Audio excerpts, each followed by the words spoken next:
I'd just like to thank you very much for your time today or tonight and helping us with this weaving project that we've got involved with the Guringai Festival. But I think it's really important that before we start, we'd like to certainly acknowledge that we are here on the lands of the Guringai people.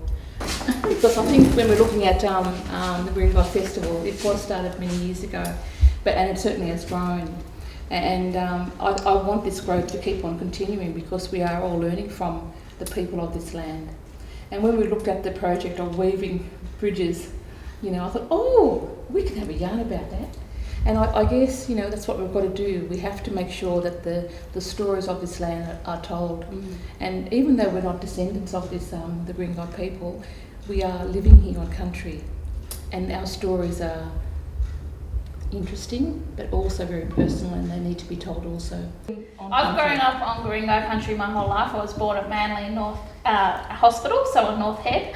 I am very aware of the importance of caring for country, and we've grown up knowing that as an Aboriginal person that's been a part of my learning from birth, basically, about what my responsibility is to the land. And I think that projects like this and the whole of the Guringai Festival really sort of reinforces that part of who I am.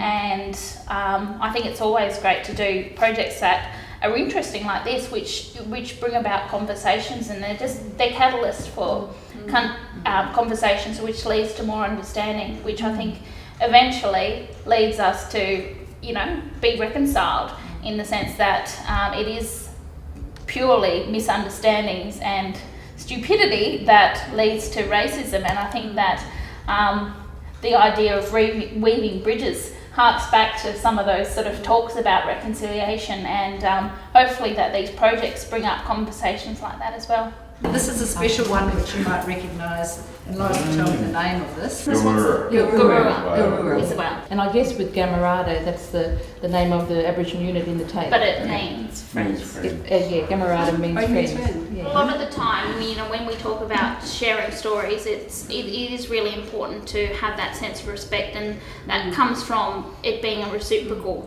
conversation. And if you want to know something really personal about someone, then you've got to offer up a bit of yourself as well. That's something we've learned from working with kids in different schools in lots of situations, but also working in community. A lot of the time, that's part of the process. And tonight, that's what tonight is about. To have a yarn is not a one-way thing. No. It's about having that, and that's the key to this weaving bridges kind of project, basically. Working together and then carry on doing other things afterwards. Exactly. So it's building, weaving the bridges and keeping them going. Yeah, exactly. Yes. I'm already thinking of ideas where we could